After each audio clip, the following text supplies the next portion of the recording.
Tatlong miyembro ng Colombian cartel ang nagmamaneho ng sasakyan patungo sa lokasyon ng bumagsak na eroplano na kanilang pinasabugan.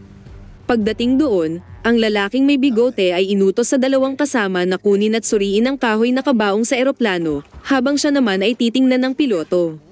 Ang piloto ay isang babae, at nang akmang mamanyakin na sana niya ang walang malay na babae ay bigla na lang itong nagising at pagkatapos walang awa siyang pinatay.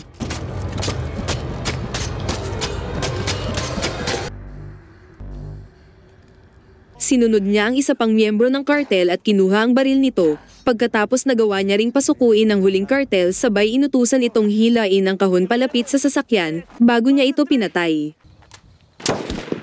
And that's for shooting me down. Pagkatapos umalis siya sa lugar gamit ang sasakyan ng kartel. Siya si Dominic, ang pinakamahusay na assassin mula Ukraine. Ang kanyang layunin ay pumunta sa Amerika ngunit dahil pinasabugan ng kartel ang kanyang eroplano, kinailangan niyang manatili muna dito sa Colombia pansamantala.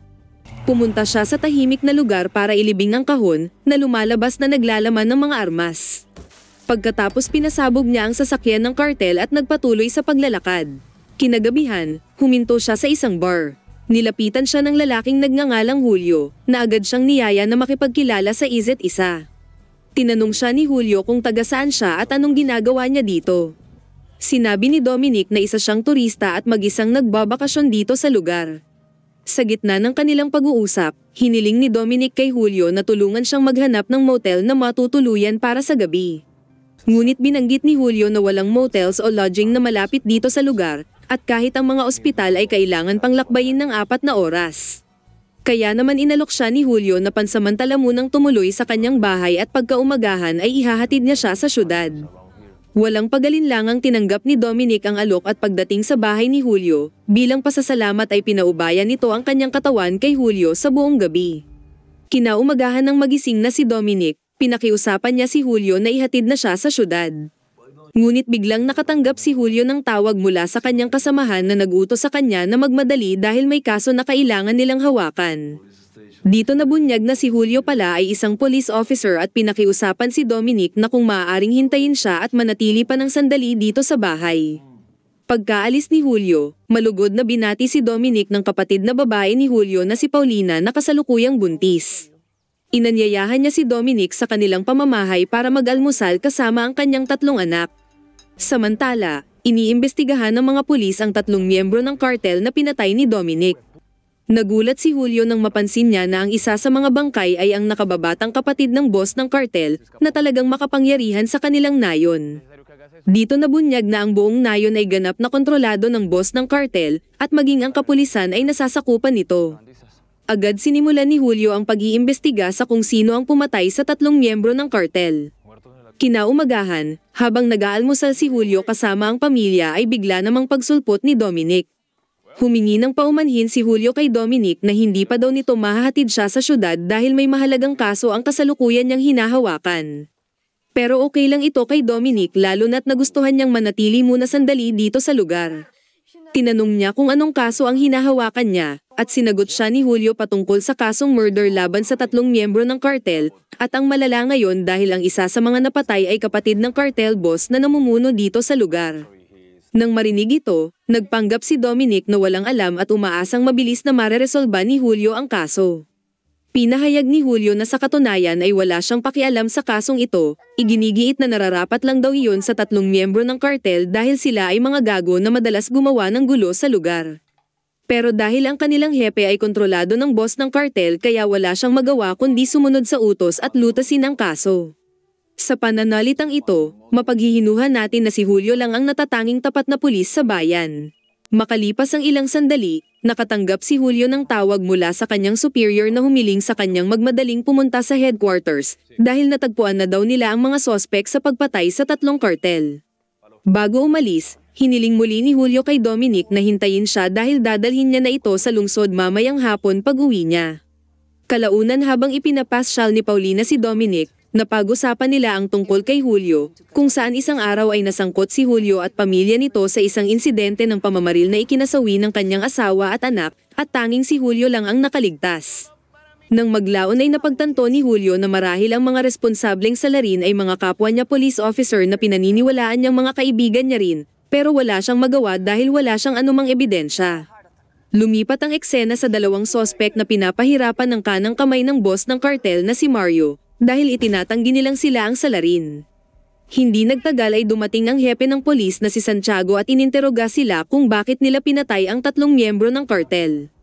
Ngunit iginiit ng dalawang lalaki na wala silang alam sa kanilang mga paratang. Lumalabas na ang dalawang lalaking ito ay mga turista na binabalak lang sana mag-hitchhiking dito sa lugar, ngunit napagbintangan pa silang may sala sa pagpatay at dumanas pa ng torture. Hindi matiis sa paningin ni Julio ang ginagawang pagpapahirap sa dalawang inosenteng lalaki ngunit wala siyang lakas ng loob na mamagitan. Sa huli ay nagpa siya si Santiago na patayin ng 2 bihag sa paghulog sa kanila sa naglalagablab na asido. Pagsapit ng gabi, nagdaos ng salo-salo ang pamilya ni Julio para sa kaarawan ni Abril habang si Julio ay nanatili sa bahay at pinapanood ang isang mahalagang video sa kanyang laptop. Ito ay ang video recording ng pagpapahirap ng mga kapwa niya pulis sa 2 lalaking para sa kanya ay napagbintangan lang. Dito nabunyag na sa buong panahon na ito, si Julio ay naglagay pala ng mga hidden camera sa himpilan dahil plano niyang isiwalat ang lahat ng ebidensya sa punong tanggapan ng pulisya sa pag-asa na madakip ang kanilang hepe na si Santiago at ang boss ng kartel. Kinopya niya ang video recording at nilagay sa kanyang flash drive. Pagkatapos ay pumunta si Julio sa isang lugar para makipagkita sa kanyang kaibigang abogado at hiniling na ipadala ang flash drive sa punong tanggapan upang mabilis na mabulgar ang mga katiwalian ng kanilang hepe na nakikipagsabuatan sa boss ng kartel. Pero lingid sa kaalaman ni Julio na ang pinagkatiwalaan niyang abogado ay nagtatrabaho din pala sa ilalim ng boss ng kartel at pagkatapos, nang magising si Julio, nadatnan niya ang sarili na nasa harap na ni Santiago. Sinabi ni Santiago na hindi niya akalaing maglalakas loob si Julio na ipagkanulo siya. Tinanong niya kung nasaan ang orihinal na file dahil alam niyang ang video sa kanyang flash drive ay isa lamang kopya. Sinagot siya ni Julio na sinasabing mas gugustuhin niyang mamatay kesa ibigay sa kanya ang original file.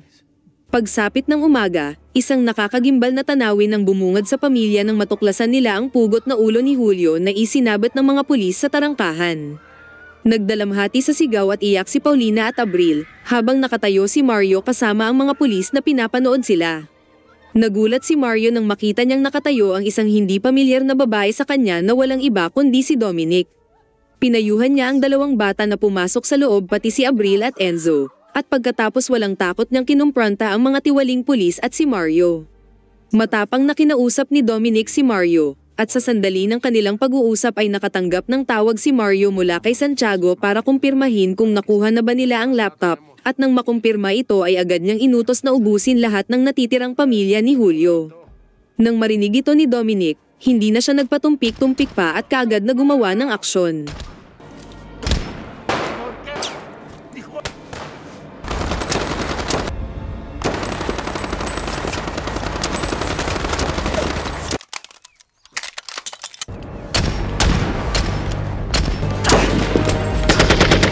Inubos niya lahat ng mga pulis pero isa sa kanila ang nakatakas. Sa kabutihang palad naman ay nagawa niyang mabawi ang laptop, kinuha ang ulo ni Julio at iniabot ito sa matanda. Ang pulis na nakatakas ay humingi ng paumanhin kay Santiago dahil nabigo silang makuha ang laptop. Tinanong ni Santiago kung paano ito nangyari at nasaan ang mga kasamahan niya. Natatarantang tumugon ang pulis na pinatay silang lahat ng isang babaeng nakatira sa bahay ni Julio. Sobrang nabigla si Santiago nang marinig ito at nagkaroon siya ng interes sa babae. Pagkatapos inutos niya sa kanyang natitirang mga tauhan na harangin ang lahat ng daan habang siya ay kukumprontahin ng mag-isa ang babae. Sa bahay, nagtatakang tinanong ni Abril si Dominic kung paano niya madaling napatay lahat ng mga pulis. Tugon ni Dominic na hindi na niya ito kailangang malaman dahil ang pinakaimportante ngayon ay kung paano sila makakatakas, dahil sigurado siyang babalikan sila ng mga pulis para kunin ang laptop ni Julio. Aalis na sana siya, ngunit hinabol siya ni Abril na nagmamakaawang manatili upang tulungan sila laban sa mga tiwaling pulis, at sa kanyang pagmamakaawa ay nagawa niya ring makumbinsi si Dominic. Makalipas ang ilang sandali, dumating ng mag-isa si Santiago para makipagkita kay Dominic at kilalanin siya. Tila hindi makapaniwala si Santiago na nagawa niyang ubusin ng mag-isa ang kanyang mga tauhan. Tinanong niya ang pagkakakilanlan ni Dominic at kung bakit siya narito sa bahay ni Julio, na tinugon naman siya ni Dominic na isa lamang siyang ordinaryong turista pero ngayon ay desididong ituloy ang mithiin ni Julio na isiwalat ang kanilang ilegal na mga aktibidad dito sa lugar. Pero sinabi ni Santiago na hinarangan niya ang lahat ng daan palabas kaya wala na silang matatakasan pa, at hiniling na ibigay na lang ang laptop sa kanya kung ayaw niyang imasaker niya sila kasama ang buong pamilya ni Julio. Matapang na sagot ni Dominic na mas gugustuhin niyang lumaban kesa ibigay ang laptop ni Julio. Dahil dito nagbabala si Santiago na babalik sila mamaya ng kanyang buong puwersa para bawiin ang laptop. Pagkatapos nun, bumalik si Dominic sa loob at nakitang may tinatawagan si Paulina para humingi ng tulong. Ang tinawagan niya ay si Dr. Medina ngunit sa kasamaang palad ay hindi siya makakarating dahil hinarangan ng mga pulis lahat ng kalsada. Tinanong ni Dominic kung may alam ba siyang ibang daan na pwede nilang takasan. Sinabi ni Dr. Medina na isa lang ang paraan para sila ay makatakas, yun ay ang dumaan sa bundok. Pero nangako siya na kung magagawa nilang makatakas sa bundok, darating siya para sunduin sila. Pagkatapos ipinaliwanag ni Dominic sa buong pamilya na mamayang gabi ay babalik ang mga tropa ni Santiago, kaya hiniling niya sa kanila na tulungan siyang maghanda ng mga patibong. Samantala, tinipon ni Santiago lahat ng kanyang tauhan para sa gagawin nilang misyon, na sinasabing ang kakaharapin nila ay hindi isang ordinaryong babae kaya kailangan nilang magdoble ingat sa misyon na ito. Dalawa lang ang pakay nila. Ubusin ang buong pamilya ni Julio pati si Dominic at kunin ang laptop. Matapos ang masusing paghahanda sa mga bitag, inatasan ni Dominic si Abril na buksan nito ang ilaw sa tuwing sesenyas si Dominic sa kanya gamit ang walkie-talkie, habang si Enzo naman ay inatasan niyang magtago sa gilid at barilin ang sinumang kalaban na magtangkang pumasok sa silid kung saan naroon si Abril. Si Paulina naman at ang mga bata ay pinayuhan niyang magtago sa bathroom, pero tumanggi ang matanda dahil gusto niya raw tumulong na patayin ang mga pulis na pumatay sa kanyang anak. Dumating ang karagdagang tropa ng mga pulis na pinamumunuan ni Officer Tiago. Bago isagawa ang pagsalakay, binigyan ni Tiago ng direksyon ang lahat ng kanyang nasasakupan at pinayuhan silang huwag mamaliitin ang kanilang target kahit na ito ay isang babae, dahil nagawa nitong mapatay ang 12 tropa ng mga pulis ng mag-isa. Balik kay Dominic, sa pakiramdam na malapit nang dumating ang mga tropa ni Santiago, nagtago siya sa gilid ng kotse upang doon maghintay. Long story short, nang dumating na ang mga tropa ng pulisya, agad sinenyasan ni Dominic si Abril na buksan ang ilaw, na nagresulta sa pagkabulag ng mga pulis sa liwanag, at ginamit ni Dominic ang pagkakataong ito upang isa-isa silang patayin. Sa kasamaang palad sa panahon ng kaguluhan, naramdaman ni Paulina na parang manganganak na siya, at sa huli ay nagawa niyang makapanganak ng mag-isa. Napagtanto ni Tiago na madali lang pinulbos ni Dominic ang ipinadala niyang tropa, kaya mabilis niyang inutusan ang ikalawang squad na sumalakay, pero hindi nila napansin na si Dominic ay nagpapanggap na patay habang naghihintay ng tamang tiyempo, at sa sandaling ipatay sindi muli ni Abril ang ilaw, agad na kumilos si Dominic.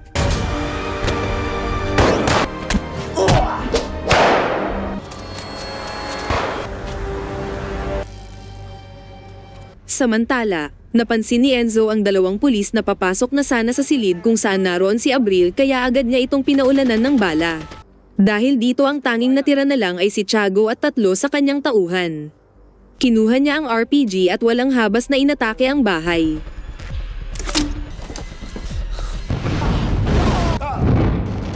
Mabuti na lang kahit papaano ay nakaligtas pa rin si Dominic. Pumasok si Tiago sa bahay, habang si Dominic ay nag-aabang. Nagpambuno ang 2 ngunit maliwanag na mas nangingibabaw si Tiago laban kay Dominic na nanghihina dahil sa tinamong pinsala sa pagsabog kanina. Muntik na siyang mapatay ni Tiago, mabuti na lang to the rescue si Tatang at direktang sinapol si Tiago sa muka. Samantala, ang natirang tauhan ni Tiago ay nagawang makapasok sa likuran ng bahay at narinig ang iyak ng sanggol. Pero nang tangkain na nilang magpaputok, narinig ni Dominic ang pagkasa ng kanilang baril kaya inunahan niya na sila. Pagkatapos, ipinakita ni Paulina ang sanggol sa matanda. Natuwa ang matanda, ngunit hindi rin nagtagal ay binawian na rin ito ng buhay. Lumalabas na sa panahon ng putukan kanina ay tinamaan pala siya.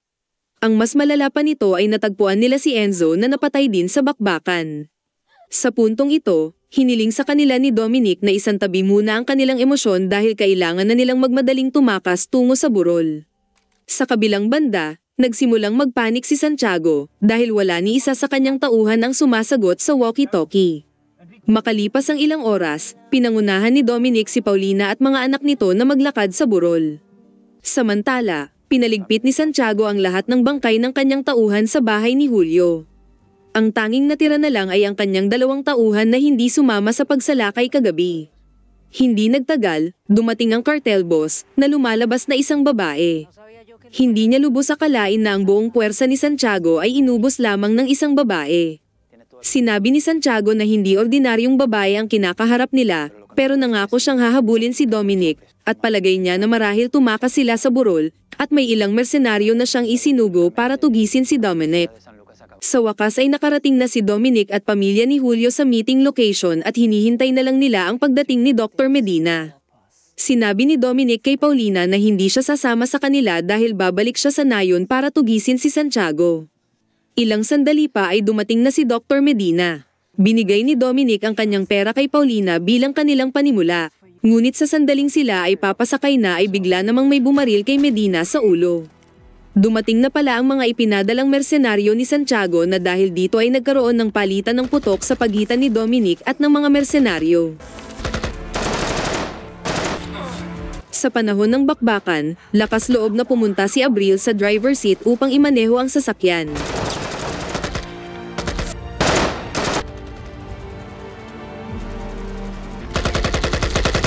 Sa huli ay nagawa na namang maubos ni Dominic lahat ng mersenaryo at tagumpay ring napaandar ni Abril ang sasakyan. Ngunit nang makalayo na sila ng ilang metro, sa di inaasahan ay inabangan sila ng isa pang mersenaryo na hinarang ang kanilang sasakyan at pinataob.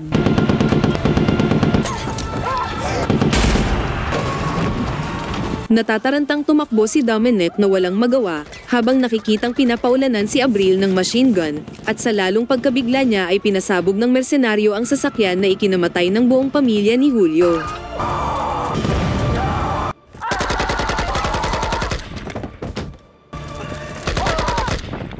Walang magawa si Dominic kundi ang umiyak at nangakong pagbabayarin si Santiago at ang cartel boss. Makalipas ang isang linggo ay napabalita sa telebisyon na si Santiago ay gumawa ng maraming masaker at nalantad din ang kanyang pakikipagsabuatan sa boss ng cartel. Tila lahat ng kanyang ginawang krimen ay nalantad sa publiko dahil ibinigay ni Dominic ang ebidensya sa gobyerno at ngayon ay idineklara na siyang wanted criminal. Dahil dito humingi siya ng proteksyon sa cartel boss na itago siya at ang kanyang pamilya. Samantala, pinuntahan ni Dominic ang lugar kung saan niya inilibing ang kahon at kinuha ang mga kakailanganing armas para sa kanyang madugong paghihiganti.